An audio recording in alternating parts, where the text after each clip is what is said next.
You never expect a moment like that to start with something so ordinary. Just a leaky faucet, a call to a local handyman, and a time slot between 2 and 4 p.m. on a Tuesday. That's all it was supposed to be.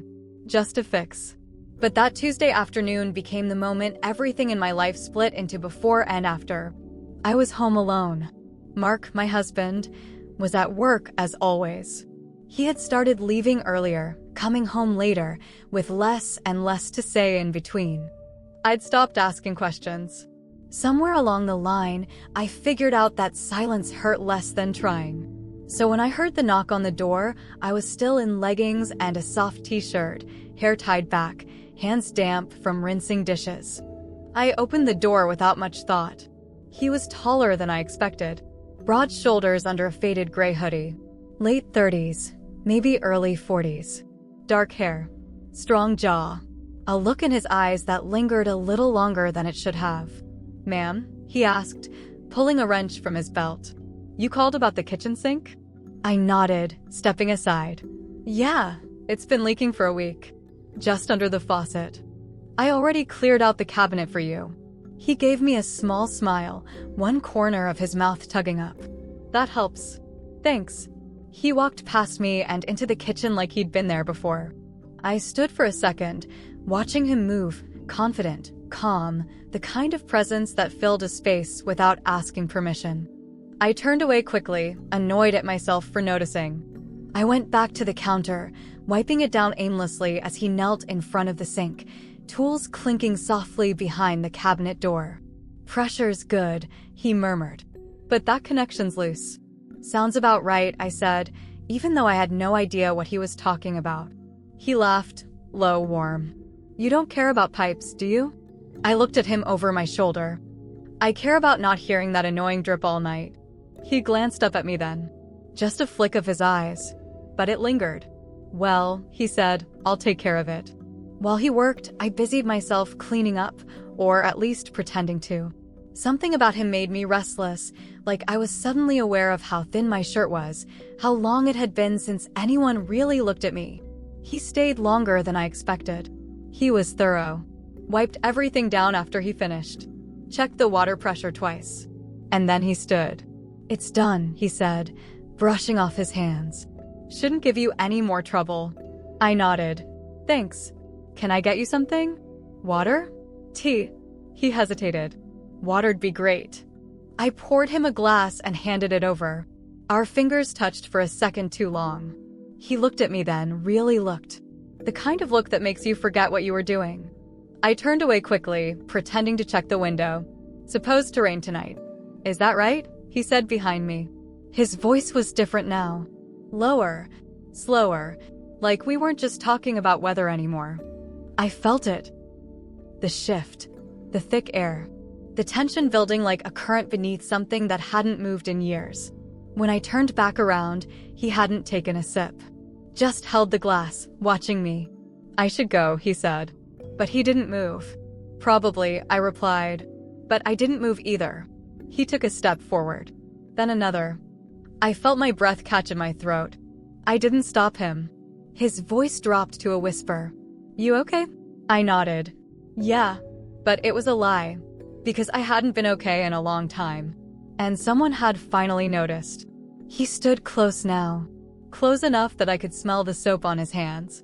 His eyes didn't leave mine. "I shouldn't say this," he said, "but I've done a lot of jobs in houses like this. Seen a lot of couples. You don't look like someone who's seen lately." "Seen?" I asked. "Really seen," he said. Not just glanced at over dinner or while folding laundry. Seen. Something in my chest cracked open. "Mark's busy," I said quietly. He nodded. "Always is. They always are." I didn't respond. I couldn't. Because I knew if I said one more word, it would come out as something else entirely. I turned away, pretending to pick up the dish towel. "Thanks for fixing the sink." He stepped back. Gave me space. But before he left, he said one last thing. "If it ever breaks again, you know who to call." And then he was gone. That night, I didn't tell Mark about the handyman. Not because I had anything to hide, but because I didn't want to hear him say, "good," and go back to checking his phone. The next morning, I found a note under a magnet on the fridge. From Mark. Dinner with clients. Late. Don't wait up. I stared at it longer than I should have. Then I found myself reaching for my phone. I still had the handyman's number. Just in case. I didn't message him. Not then. But I thought about it. And that was the first line I crossed. I didn't message him that morning. But I thought about it. By noon, I had paced the kitchen 3 times. Washed dishes that didn't need washing. Rearranged pantry shelves that were already in perfect order. All while my phone sat silent on the table, screen dark, a number in my contacts list that pulled at me like gravity. And still, I didn't reach out. Until I did. It wasn't a long message. Just 5 words. Sync's acting up again. You free? The response came faster than I expected. Be there in 30. I don't remember what I wore. Only that I changed twice. And that my hands shook while tying my hair. I told myself it was just for the repair. Just to be polite. Just to be normal. But when the knock came and I opened the door, I knew there was nothing normal about this anymore. He stood there the same way he had before. Same calm energy. Same steady eyes. Only this time, we didn't pretend it was just about the sink. Where's the leak? He asked. Same spot, I replied. Under the faucet. Might be worse now. He stepped inside. No hesitation. No unnecessary words. Just the weight of what wasn't said pressing down on every surface of the room. He knelt under the sink. I stood across the kitchen, arms crossed, heart pounding. The sound of his tools clicking echoed too loud in the quiet house. Then he spoke. Calm. Measured. You ever wonder what would happen if you stopped pretending you're okay? I froze. Why are you saying that? He stood slowly, wiping his hands, eyes locked on mine. Because you keep telling the world you're fine. But your eyes say different. I tried to deflect. You don't know me. He stepped closer. I know enough. I know you light up when someone notices you. I know your husband hasn't seen you in a long time. And I know you don't want to feel invisible anymore. I opened my mouth to speak, but no words came. I didn't come here to fix your sink, he said. Not really. You knew that. My throat tightened. I wanted to deny it.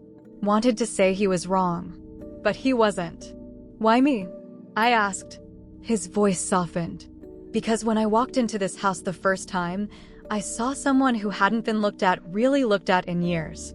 And I couldn't stop thinking about you. He reached out. His hand hovered near mine. He didn't touch me. You don't have to pretend, he said. Not with me. And just like that, my resistance broke. I didn't plan to step forward. I didn't plan to close the space between us. But I did. Slowly. One breath at a time. And when my hand touched his, I felt it again, that charge. That electricity. That reminder of who I used to be. He didn't kiss me right away. He waited. Waited until I looked up, until I let go of the doubt and fear and guilt that had held me in place for so long. And then he did. Soft. Intentional. The kind of kiss that doesn't demand anything but reminds you what it's like to be chosen. The world slowed. The kitchen blurred. I didn't think about Mark. I didn't think about right or wrong. I thought about breath and touch and the way I melted into something I hadn't felt since before I had a ring on my finger. It didn't go further than that. Not that day. But everything changed. He left before dinner. Said nothing. Just looked at me, eyes full of something unspoken, then walked out like he had fixed more than a faucet. Mark came home 2 hours later. Same routine. Kiss on the cheek. What's for dinner? I served him roast chicken. He didn't notice I hadn't eaten. Didn't notice that I was somewhere else entirely. Didn't notice the ghost of a kiss still lingering on my lips. The days blurred after that. Sometimes I texted him. Sometimes he showed up to check the pipes. Sometimes we just talked. Sometimes we didn't. It wasn't about love. It wasn't even about revenge. It was about feeling seen. Alive. And the more I saw him, the more I questioned everything I thought I knew about marriage, about loyalty, about what it means to belong to someone. Because I wasn't sure I belonged to anyone anymore. Not even myself. One afternoon, a week later, Mark came home early. I was in the backyard, sitting on the edge of the deck, my phone beside me, open to a half-written message I didn't send.